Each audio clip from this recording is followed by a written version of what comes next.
और इसी के साथ चलिए रुक करते हैं खबरों की ओर। धसान नदी, बांसा झारा बांध, तारकेड़ नदी, तारकेड़ बांध, कुटने नदी, कुटने बांध, काहन नदी, काहन बांध, केन नदी, मजगवा बांध, बेबस नदी, प्रगारा बांध, धसान नदी, बंडा बांध, बेबस नदी, सीतानगर बांध, इन तमाम नदियों का जल बुंदेलखंड की प्यास बुझा रहा है। नदियों पर बने बांध जहां खेतों में सिंचाई का पानी उपलब्ध करा रहे हैं, तो वहीं नल से जल घर घर तक पहुंच रहा है। मुख्यमंत्री डॉक्टर मोहन यादव ने अपने मंत्रियों के साथ बड़े जल पात्र में नदियों से ले गए कलश का जल समाहित कर प्रधानमंत्री नरेंद्र मोदी के हर घर जल के संकल्प को खजुराहो में दोहराया। जल निगम के महाप्रबंधक लखन लाल तिवारी से हमने इस पूरे वाटर सप्लाई प्रोजेक्ट पर बात की है। ये टाइटल आपने मध्य प्रदेश में पहले बहुत सुने, देखे, पढ़े होंगे, लेकिन बुंदेलखंड की एक तस्वीर है। अभी मुख्यमंत्री यहां पहुंचे थे और उन्होंने तमाम जो यहां कलश दिख रहे हैं उस जल को इस जल संकल्प के बड़े कलश में समाहित किया है। ये मध्य प्रदेश सरकार का संकल्प है, उस सिस्टम का संकल्प है जो बुंदेलखंड की प्यास बुझाने के लिए लंबे समय से काम कर रहा है।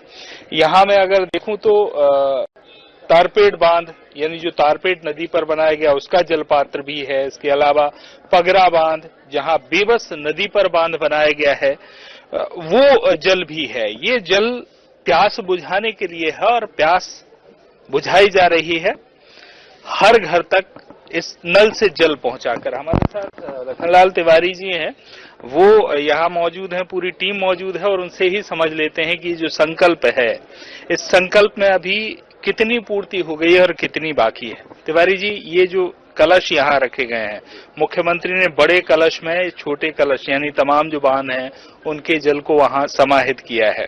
ये संकल्प बुंदेलखंड की प्यास बुझाने का संकल्प है। अब तक कितने सफल हो पाए, कितना शेष है? जी सर, हमारा पीआईयू छतरपुर का जो है 10 योजनाएं हैं, जिसमें से हमारी 4 योजनाएं पूर्ण हो चुकी हैं, 6 योजनाएं प्रगतिरत हैं, उनमें भी 70% कार्य पूर्ण हो गया है। आगामी 1 साल में जो 6 योजनाएं हैं उनसे भी सभी घरों तक नल से जल पहुंच जाएगा। और हमारी जो ये 8 नदियां हैं जिन पे हमारे डैम के माध्यम से, एनीकट के माध्यम से हम सरफेस सोर्स से पानी लेकर के जल शोधन यंत्र में उसका शोधन करते हैं, ट्रीटमेंट करते हैं, उससे हम पानी को क्लियर सम्प में ले जाते हैं। और एमबीआर सिस्टम समूह योजना का सबसे बड़ा इम्पोर्टेंट कंपोनेंट है।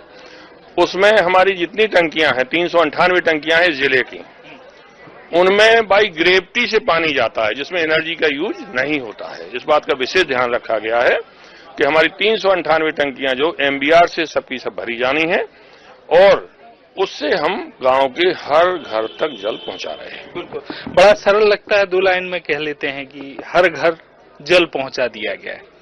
क्या वो दौर जब कहा जाता था कि बुंदेलखंड में पानी की बेहद कमी है, प्यासा है बुंदेलखंड, यहां तक पहुंचने में ये जो आइडियाज हैं, क्या बिना किसी एनर्जी को वेस्ट किए अब ग्रेविटी से नेचुरली पानी पहुंचा रहे हैं?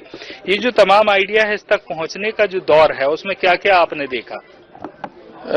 सबसे पहले तो हमारे यहाँ बुंदेलखंड में क्या पूरे मध्य प्रदेश में एसबीएस या ट्यूबवेल के माध्यम से योजनाएं बनती थी, पानी दिया जाता था। यहाँ पर अधिकांश ग्रेनाइट एक्वीफर है, तो वो जो ट्यूबवेल का एक्वीफर होता था 1 साल या 2 साल बाद वो सूख जाता था। तब ये परिकल्पना बनी कि भाई हम समूह योजना के माध्यम से सरफेस वाटर जो हमारे एकत्रित है उस पर हमको विश्वास है कि पानी है हमारा, उस पानी को हम पूरे साल आम जनता को दे पाएंगे। तब ये योजनाएं बनी। माननीय यशस्वी प्रधानमंत्री जी श्री नरेंद्र मोदी जी के द्वारा जल जीवन मिशन 2019 जब घोषित हुआ तो उससे बिल्कुल इन पूरी योजनाओं को 4 चांद लग गए और सभी में कार्य बड़ी तेजी से प्रारंभ हुआ, जिसमें से 4 योजनाएं पूर्ण हुई। 6 योजनाएं जो और बची हैं, 1955 गांव हैं। ये 10 योजनाएं जो हमारी पोषित करेंगी वो 1955 गांवों को पोषित करेंगी। उसमें से हमारे 253 गांव निवाड़ी जिले के कंप्लीट हो गए हैं, वाटर सप्लाई चालू है। बड़ा मलेरा का 119 गांव हमारे पोषित हो गए, वो चालू है। बक्सवाहा का हमारा 96 गांव वो पोषित हो गए, चालू है। और बिजावर विधानसभा के 17 गांव भी बक्सवाहा स्कीम से वो भी उनमें पानी चालू हो गया है। शेष हमारे जो 6 ब्लॉक रह गए हैं उनमें 70% कार्य सभी योजनाओं के पूर्ण हो गए हैं। आगामी 80 से 85 15% कार्य और होंगे तो वाटर सप्लाई की कमीशनिंग टेस्टिंग चालू हो जाएगी। ये घर तक जल पहुंचाना है। क्या ये जो तमाम योजनाएं हैं, जो बांध हैं, वो किसानों को भी लाभ पहुंचा रहे हैं? क्योंकि अगला कृषि वर्ष है, जो मुख्यमंत्री आपके सामने अभी थे 2 मिनट पहले, वो भी पूछूंगा कि मुख्यमंत्री को आप अपने बीच पाकर कैसा महसूस कर रहे हैं, लेकिन क्या किसानों को इन तमाम बांधों से लाभ मिल रहा है और कितना मिल रहा है? जी बिल्कुल, योजना जो बांध की बनती है उसमें पहले से तय रहता है कि हम 60%, 65% एग्रीकल्चर को पानी देंगे। वो एग्रीकल्चर को पानी मिल रहा, पहली प्रायोरिटी उनको है। इन द सेम टाइम हमारा 30% पानी जो हमको रिजर्व होता है वाटर सप्लाई के लिए, हमको वही पानी मिलता है, उससे हमारी पूर्ति हो जाती है। तो एक दूसरे के अधिकारिता में कोई ओवर लैप नहीं हो रहा, न किसी के अधिकारों का कोई हनन हो रहा।